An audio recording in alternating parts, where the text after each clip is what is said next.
the Ukraine conflict continues to rage, we are often asked, whose side are we on? India is on the side of peace and will remain firmly there.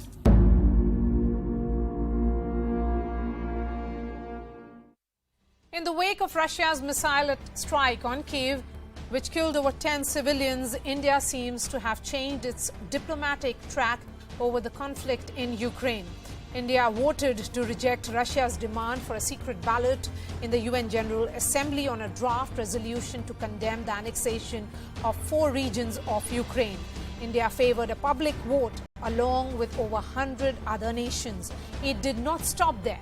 After the motion to hold a recorded vote was adopted, Russia appealed against the move, and India was among the 100 nations who voted against the challenge. After that, Russia sought a reconsideration, a last-ditch move by the Putin regime. The General Assembly rejected the plea after 104 nations, including India, voted against it. Now, just last month, India abstained while Russia vetoed a draft UN Security Council resolution to declare the annexation of the 4 Ukrainian territories as invalid.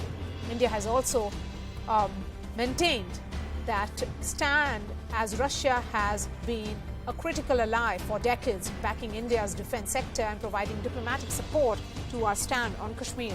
But this new shift comes as the MEA says, that is the Minister of External Affairs says, escalation of hostilities is in no one's interest, noting that India stood ready to support all de-escalation strategies. So how should we see this diplomatic maneuvering? Has India drawn the red line with Russia? Joining me on the show, Xenia is an independent journalist based in St.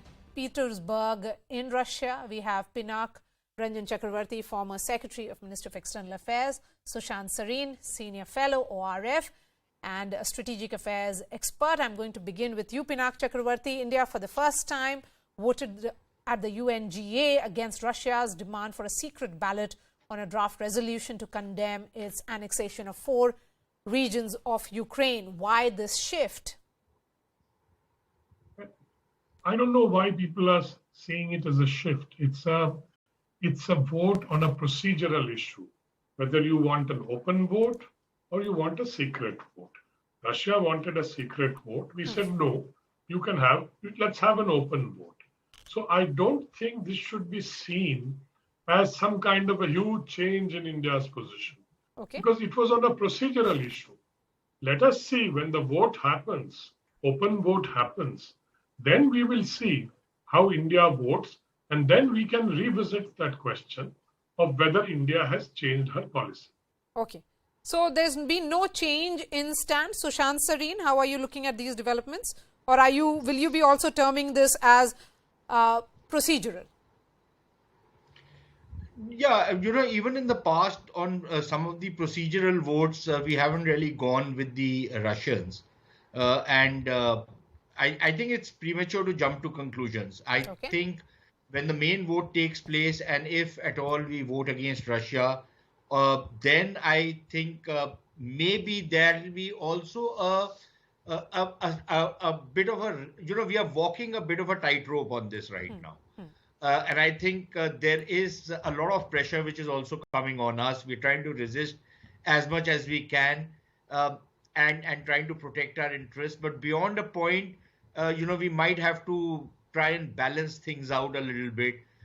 It is possible that we might vote against Russia and still continue to do business with Russia. It is also possible that we abstain when tomorrow's vote comes. Okay. So I think we'll be in a better position to judge where exactly the Indian policy is going after the vote.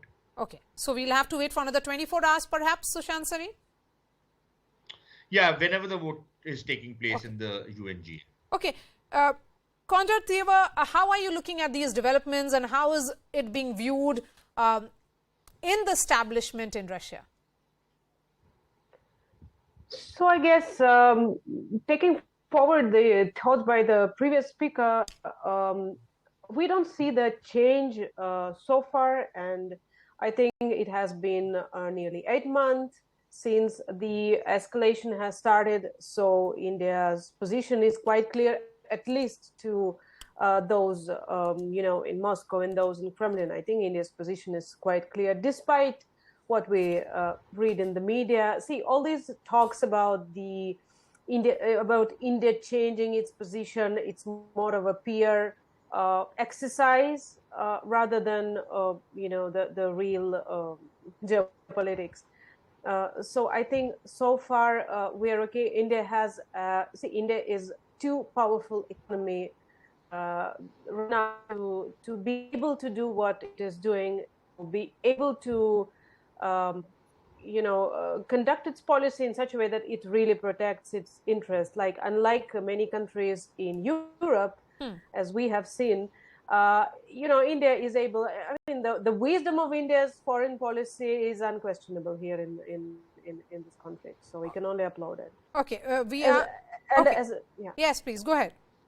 Yeah, as the speaker said, we have to see nobody benefits in this war. Neither Russia nor Ukraine, obviously, as people are dying and infrastructure is getting destroyed. But no other country, maybe except the US, which keeps pumping Ukraine with its weapons. So we have seen the rising numbers, in the US weapons industry, the tremendous profits. So nobody else benefits. The entire global economy is on the verge of collapse, and every country, of course, has to first of all do its best. Then why is Putin continuing with it? Is this some kind of domestic compulsion? On what exactly is he communicating to the world if he is only escalating the war? It's 8 months speak for and Mr. counting. Putin. I'm not privy to his thoughts or talks in Kremlin. But we cannot say that he is escalating or Russia is escalating. Russia is being provoked on a daily basis. So, the escalation which we see now in the last 2 days with the horrific strikes on Ukraine, with Belarus joining the war, this escalation was predicted, expected for the last 1 month. And, every week we have some major event that just brings this escalation further.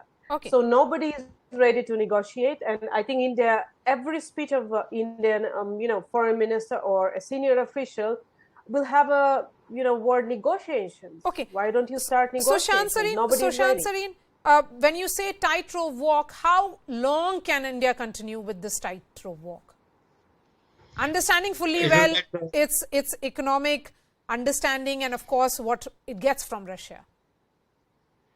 No, look, one part is what it gets from Russia. The other part is its engagement with the larger West. Russia is an important country for us in the defense domain. It's becoming increasingly important in the energy security domain. But then that's not the sum and substance of our relationship with the rest of the world. We have a very, very productive relationship with the West. We have an extremely productive relationship with other countries which are not necessarily in the favor of Russia. Now, if push comes to shove and there is a lot of pressure which is mounted on India, and it's not just the economic dimension of this whole thing, it's also the political and the diplomatic dimension of the whole thing. We've already seen certain signals, if you will, coming, in terms of, the Americans trying to show that they can rebalance in the region, trying to prop up the Pakistanis. You've seen that German foreign minister's statement.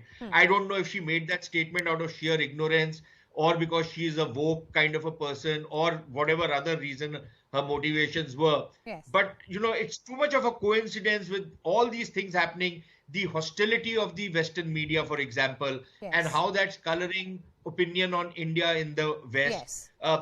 While we might be doing whatever we are doing in our own national interest, beyond a point, our national interest might start suffering if we are seen to be leaning too far in Russia's favor. That does not mean we want to go against Russia, but, like every other country, we will have our own compulsions. Now, how long we can resist that, how long we can persist with this policy of standing in the middle and not taking sides is really the multi-billion-dollar question, right? Okay. I am being joined by a Ukrainian member of parliament as well, Aleona in fact, Solomia Bobrokska. Thank you so much. Solomia, how is the situation on the ground and how is India's stand, particularly at the UNGA, being viewed there? So first of all, in Ukraine, we have today more than a dozen of rockets heated our heating power stations through the old Ukraine. And even now I switch on the light, but after our conversation, I will switch off. In order not to, we ask not to press on the electricity power station and to keep the balance. And of course, about if the discussions is going about India, of course we are waiting, and we heard the statement Indian and by China as well about de-escalation of the situation and warnings about especially using the nuclear tactical weapon.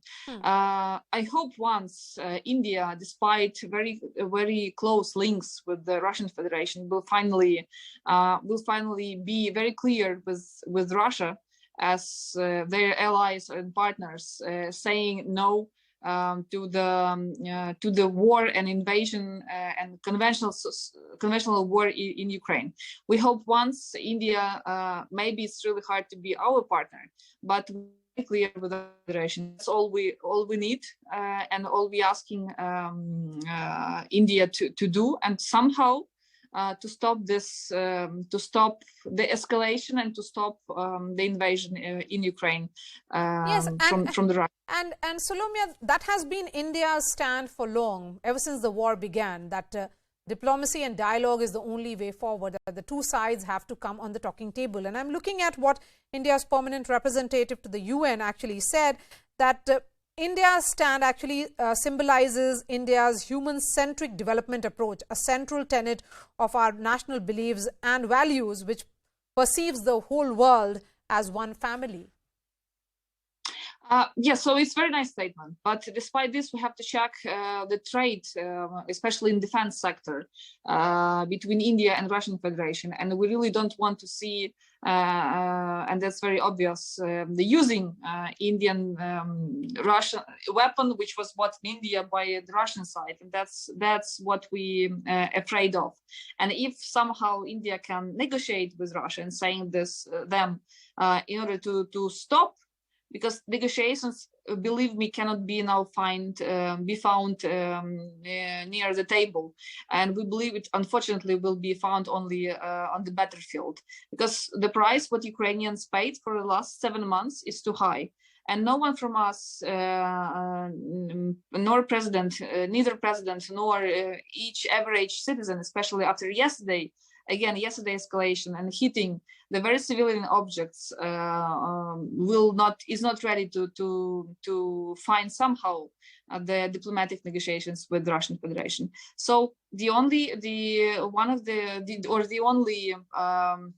our call to India will be somehow to find the common language with the Russian Federation in order them. First of all, not to trade with them in the defense security sector, and not to support them with this, and somehow to find the last words to stop invasion, cruel invasion in Ukraine. All right, thank you so much to all the panelists who are joining me.